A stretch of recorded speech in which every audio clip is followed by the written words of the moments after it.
work for a variety of publications, the New Yorker, the New York Times,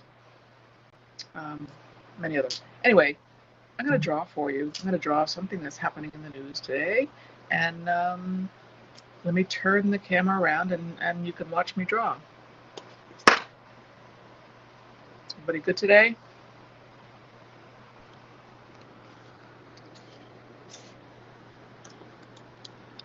Hello from Tulsa. Hi, Tulsa. Hi, LA. Thank you, Peter. Hi, Kate. Kate from Dublin, right? Kate is a follower of mine on Instagram. I'm going to look at brought my pens. Oh, there's my tweet deck. Too much noise. A lot of different pens. I'm a cartoonist and a writer, and I often draw about the news, and I often draw about things that are not in the news. Today I'm going to draw something that's in the news that jumped out at me. Hi, LA, Mark in LA. Brett from LA, hello. So,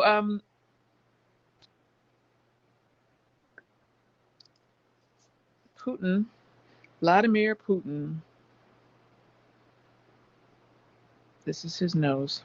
Can you see? He's got quite a nose. He's got quite a face, actually. I've drawn him a few times.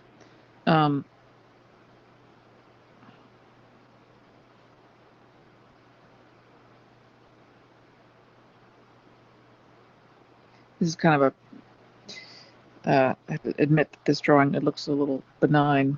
He's anything but benign. Actually, he looks a little...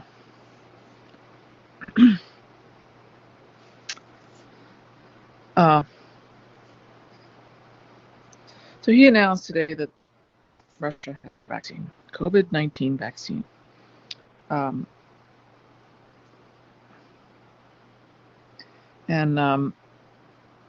Excuse me while I draw. I can sometimes talk and draw at the same time, but this I want to get right, so. You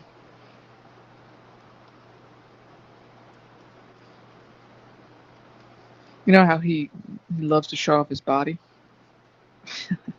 And I'm probably doing him a lot of favors here. He's making him look more built than he might be. But anyway, he likes to show off his torso when he can.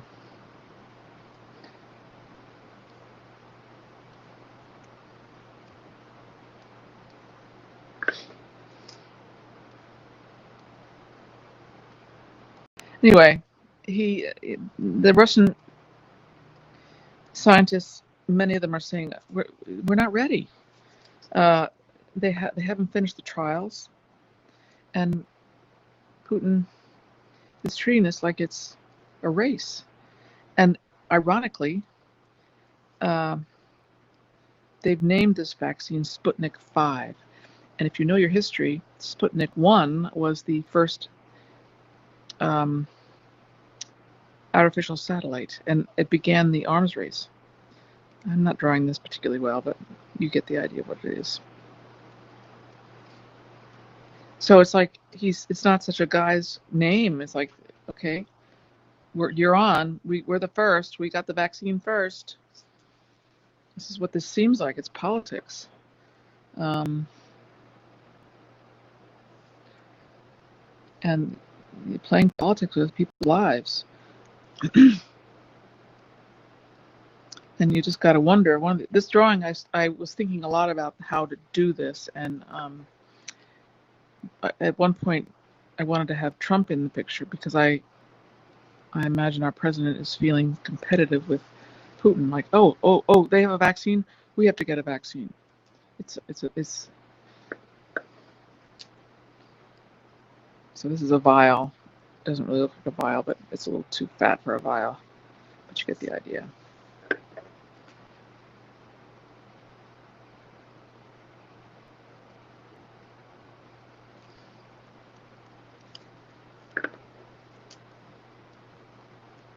So many of the Russian scientists are saying, well, we haven't done the final trial. I forget what they were calling it, randomized trial. I'm going to put some words on there in a minute. That's the Russian flag, and I'm going to paint it so you'll see what color it is. I had to look it up. I wasn't sure. It used to be hammer and sickle on red, but that was back when it was Soviet Union, and now it's got 3 different colors. So let's just hope this dries. Let me see let it dry for a minute, and I'll look at your comments, and then I'll paint it. Pablo says, this is giving race to the moon vibes. When they called the vaccine Sputnik 5. And Sputnik 1 was the thing that started the arms race. Anybody else there? I'm Liza Donnelly, and I'm here drawing cartoons for Haps TV. I'm a cartoonist for other publications, and I'm drawing about Putin today. I don't see anybody else on here, or nobody's chatting. Let me know where you're from. Put you back in my device and do some painting. Show you, this is my palette. I would come up with a skin color for Mr. Putin here. With skin color, white people's skin color is a combination of red and blue, believe it or not, and yellow. Getting close. A little bit of yellow.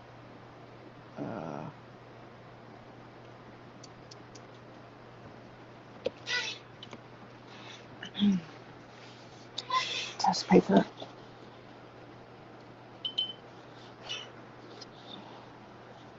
Good.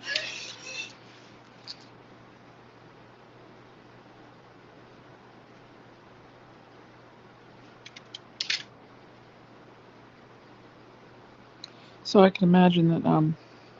I mean, what if you're Russian and over there? You're in Russia, and you're like, I want to take the vaccine, but I don't trust my government that it's going to work. Might make me sick. Putin says his daughter has taken the vaccine now. How bizarre is that? I don't know how old his daughter is.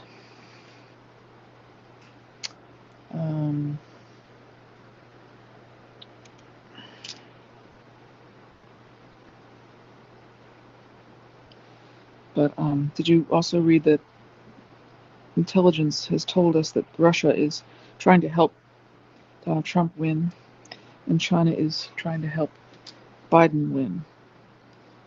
So go figure that out. I think China believes Trump is irrational, or in just not altogether rational.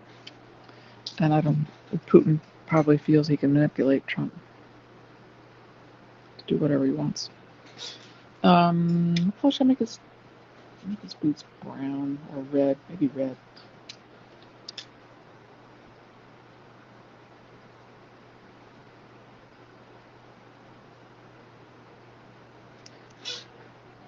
Let's see, what color is the flag again? It's red on the bottom, bright red.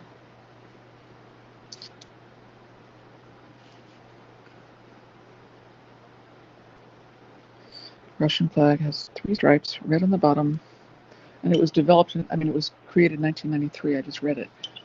And then blue. A deep blue, which I don't really have at the moment, but this should be okay.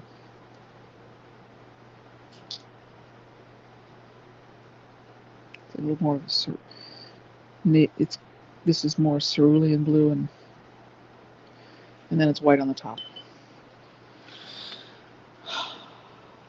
I was gonna put some words in the middle of the flag, but I'm gonna put it here.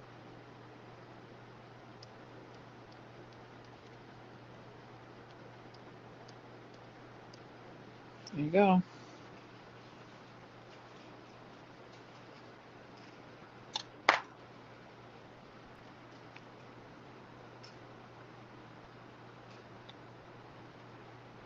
Somebody, Elias says, I was a little concerned when I heard that Russia had a vaccine. Kind of scary. Yeah, it is kind of scary. Um, hello, Alejandro. Hi. Kit says loves watching a draw. Thank you. Hi, Mike. Wilkie. Hi, Drew. Hi. Kit is watching from Cape Cod. Benjamin from Santa Rosa, California. How are you guys doing in California? Dealing with the virus more so than we are in New York. I'm in New York. Putin has 2 daughters, Laura Lee says. Hi, Laura Lee, a friend of mine from college. Laura Lee says Putin has 2 daughters who are adults. I think the one who supposedly received the vaccine is in her 30s. She's brave. Aaliyah says, hi, Liza. Not so sure I feel comfortable with Russian vaccine. Maybe it turns out you into a Putin-loving comrade like Trump is. Oh. Yeah. Well, I'll show you the sketch I did earlier when I was thinking about this. I like the drawing I did of him better here than here. He looks much more benign there. He looks apologetic here when I don't think that's his thinking, but I'd have to switch his eyes. See how his eyes are just sort of not giving you much expression, but here it looks like he's apologetic. And I could probably fix that with Photoshop if I wanted to. Make him look, I wouldn't want to make him look evil because he doesn't show much emotion in his face. Putin does not. So it's hard to portray him.